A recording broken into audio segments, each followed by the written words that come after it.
ISIS ने अपने पूरे इतिहास में एक भी इंसान को माफ नहीं किया था, एक भी नहीं। अमेरिकी पत्रकार जेम्स फोली को उन्होंने कैमरे के सामने मारा, जापानी नागरिक केंजी गोटो को जिंदा जलाया, हजारों यजीदी महिलाओं को गुलाम बनाया। जो भी उनके हाथ लगा उसका एक ही अंजाम हुआ। लेकिन 5 जुलाई 2014 को कुछ ऐसा हुआ जो आईएसआईएस के पूरे इतिहास में पहले कभी नहीं हुआ था। उन्होंने 46 लोगों को जिंदा, सुरक्षित और बिना एक खरोंच के चुपचाप वापस कर दिया। कोई वीडियो नहीं बनाया, कोई मांग सार्वजनिक नहीं की, कोई धमकी नहीं दी, बस चुपचाप छोड़ दिया। 46 भारतीय महिलाएं, केरल से आई हुई नर्सें, और दुनिया हैरान रह गई कि यह हुआ कैसे। इसका जवाब एक आदमी के पास था। उस आदमी का नाम था अजीत डोभाल, भारत के राष्ट्रीय सुरक्षा सलाहकार, और उन्होंने आज तक एक शब्द नहीं बोला। कोई प्रेस कॉन्फ्रेंस नहीं, कोई बयान नहीं, कोई इंटरव्यू नहीं। उस मिशन की फाइलें आज भी बंद हैं। अजीत डोभाल इराक गए, आईएसआईएस से किसी तरह बात हुई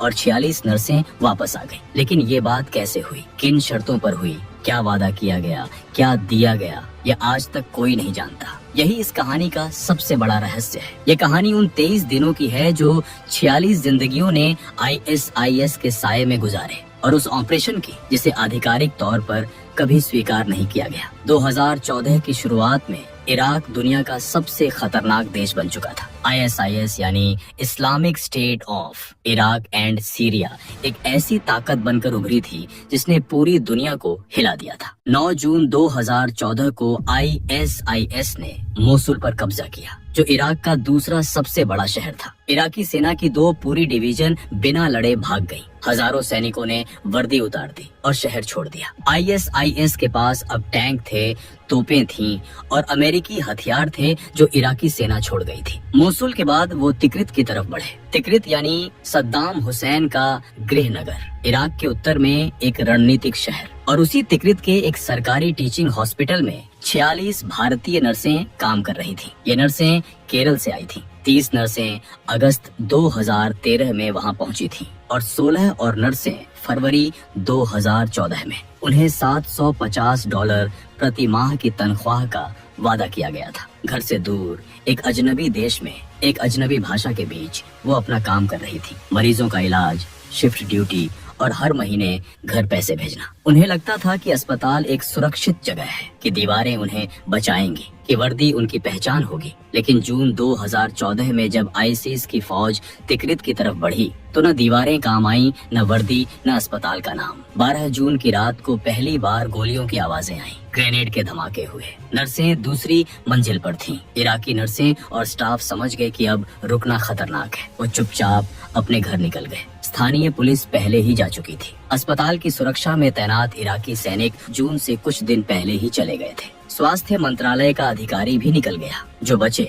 वो थीं सिर्फ ये 46 भारतीय नर्सें। उनके पास न जाने का रास्ता था, न स्थानीय संपर्क था, न स्थानीय भाषा आती थी। वो फंसी हुई थी और शहर में आईएसआईएस आ चुका था। 13 जून की सुबह तक आईएसआईएस के लड़ाके अस्पताल की पहली मंजिल पर थे। नर्सें दूसरी मंजिल पर दुबकी हुई थी। नीचे से बूटों की आवाजें आ रही थीं, हथियारों की खनखनाहट थी और उस भाषा की आवाजें थीं जो नर्सें नहीं समझती थीं। उसी सुबह नर्सों ने 2 फोन किए। पहला, बगदाद में भारतीय राजदूत अजय कुमार अम्बन को। दूसरा, केरल के तत्कालीन मुख्यमंत्री ओमन चांडी को। राजदूत ने कहा कि स्थिति पर नजर है। चांडी ने कहा कि रास्ते बंद हैं, कहीं मत जाओ, हम कोशिश कर रहे हैं। और फोन कट गया। नर्सें वापस उसी कमरे में थीं, उसी डर के साथ, उसी अनिश्चितता के साथ। दिन बीतते गए, खाना कम होता गया। इराकी स्वास्थ्य मंत्रालय के एक अधिकारी ने एक बार खाना पहुंचाया, लेकिन वो भी बाद में नहीं आया। टेलीविजन बंद हो गया, फोन में इंटरनेट जाता रहा। अस्पताल के बाकी मरीज धीरे धीरे चले गए,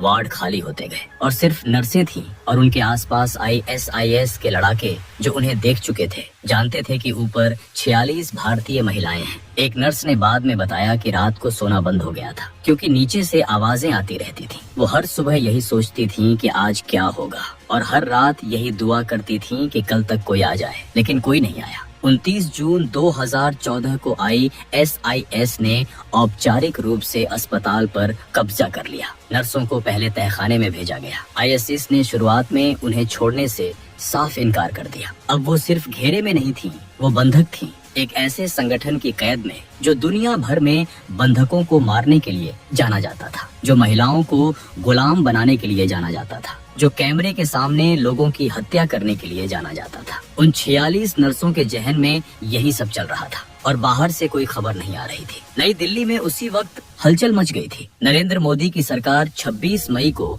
शपथ लेकर अभी 1 महीना भी पूरा नहीं कर पाई थी। पहला बड़ा अंतर्राष्ट्रीय संकट सामने था। विदेश मंत्री सुषमा स्वराज ने एक उच्च स्तरीय क्राइसिस मैनेजमेंट कमेटी बनाई जिसमें MEA इंटेलिजेंस ब्यूरो और रॉ के अधिकारी शामिल थे। केरल के मुख्यमंत्री ओमन चांडी दिल्ली पहुंचे और सुषमा स्वराज से 2 बार मिले। सुषमा ने इस पूरे ऑपरेशन के दौरान 18 फोन कॉल्स की, अलग अलग देशों के विदेश मंत्रियों से, खाड़ी देशों के अधिकारियों से और उन लोगों से जिनके नाम कभी सार्वजनिक नहीं हुए। हर घंटे अपडेट लिया जा रहा था, हर संभव रास्ता खोजा जा रहा था। लेकिन असल समस्या यह थी कि ISIS किसी सरकार को नहीं मानता था। कोई राजनयिक चैनल उन तक नहीं पहुंच सकता था। संयुक्त राष्ट्र का कोई असर नहीं था। अमेरिका हवाई हमले कर रहा था और फिर भी ISIS रुक नहीं रहा था। तो भारत क्या करे? एक देश जिसके पास इराक में कोई सैन्य मौजूदगी नहीं थी, जिसकी ISIS से कोई सीधी बातचीत का रास्ता नहीं था। यहाँ भारत ने एक ऐसा रास्ता अपनाया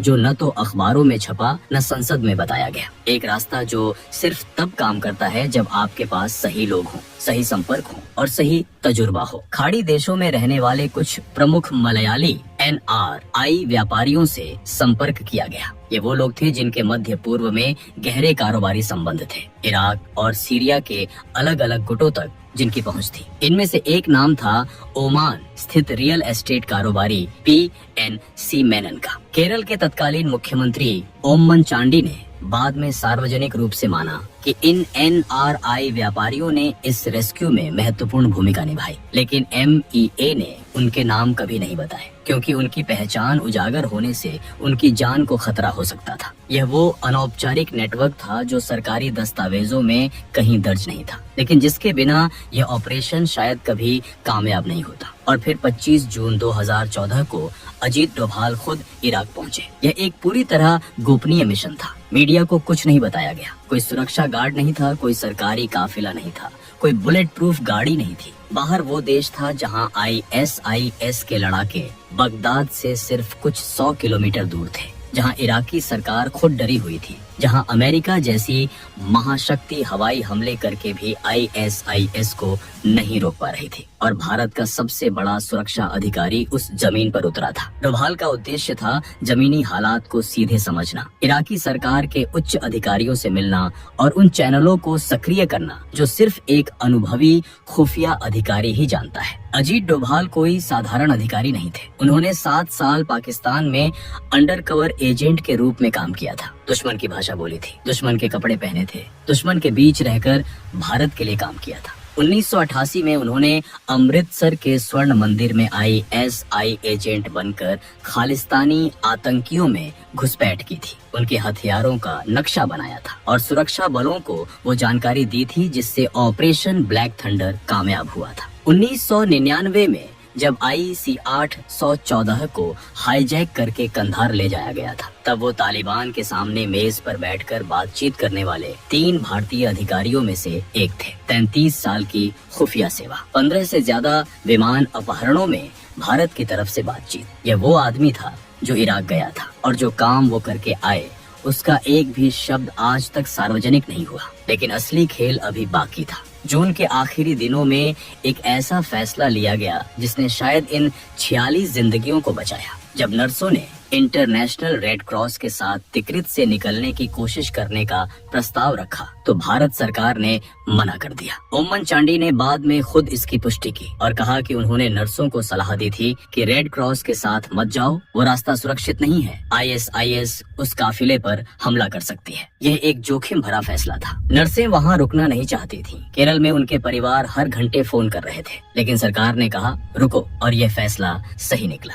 3 जुलाई की रात को ISIS ने नर्सों को तिकरित से मोसुल ले जाने का आदेश दिया। एक बस आई, नर्सों को उसमें बैठाया गया। रास्ते में चेक पोस्ट थे, हथियारबंद लड़ाके थे। नर्सों को नहीं पता था कि उन्हें कहाँ ले जाया जा रहा है। मोसुल ISIS का सबसे मजबूत गढ़ था। दिल्ली में यह खबर पहुंची और पल भर के लिए सबकी सांसें रुक गईं, क्योंकि मोसुल से निकालना और भी मुश्किल होता। डोभाल और उनकी टीम के जरिए कुर्द अधिकारियों तक सीधा संवाद बन चुका था। यह तय हो चुका था कि अगर नर्सों को ISIS से निकाला जा सका तो उन्हें इरबिल ले जाया जाएगा, जो कुर्दिस्तान की राजधानी थी और ISIS के नियंत्रण से बाहर थी। 4 जुलाई 2014 को ISIS के लड़ाकों ने नर्सों को मोसुल क्षेत्र में भारतीय अधिकारियों को सौंप दिया। दस्तावेजों की जांच हुई, सभी 46 नर्सें सुरक्षित थीं। अधिकारियों ने तुरंत उन्हें इरबिल की तरफ रवाना किया। इस हस्तांतरण की असली शर्तें क्या थीं? यह सवाल आज भी बिना जवाब के है। क्या कोई फिरौती दी गई? क्या कोई वादा किया गया? क्या किसी तीसरे देश ने दबाव डाला? MEA ने कहा कि वो उन मध्यस्थों की पहचान नहीं बताएगा जिन्होंने यह काम किया। अजीत डोभाल ने कुछ नहीं कहा और यह जानकारी आज भी आधिकारिक रूप से बंद है। 5 जुलाई 2014 की सुबह एक स्पेशल फ्लाइट एयरबिल से उड़ी। उसमें 46 नर्सें थीं और 130 और भारतीय नागरिक जिन्हें इराक से निकाला जा रहा था। फ्लाइट मुंबई में रुकी रिफ्यूलिंग के लिए और फिर कोच्चि। नर्स मरीना जोस ने फ्लाइट से पहले कहा था, हमें नहीं लगता था कि हम वापस आ पाएंगे। उन्होंने कुछ नहीं किया, कोई नुकसान नहीं पहुंचाया, छुआ तक नहीं। 23 दिन, यही था उन 23 दिनों का सार एक वाक्य में। 5 जुलाई की दोपहर से पहले जब वो विमान कोच्चि उतरा तो केरल के मुख्यमंत्री ओमन चांडी खुद वहाँ थे, परिवार वाले थे। 23 दिनों की वो प्रतीक्षा खत्म हुई थी। नर्सें रो रही थीं, परिवार वाले रो रहे थे। जो डर उन्होंने उन 23 दिनों में महसूस किया था वो उस एक पल में बह निकला। भारत सरकार ने इस ऑपरेशन के बारे में कोई विस्तृत जानकारी नहीं दी। MEA ने सिर्फ इतना कहा कि नर्सें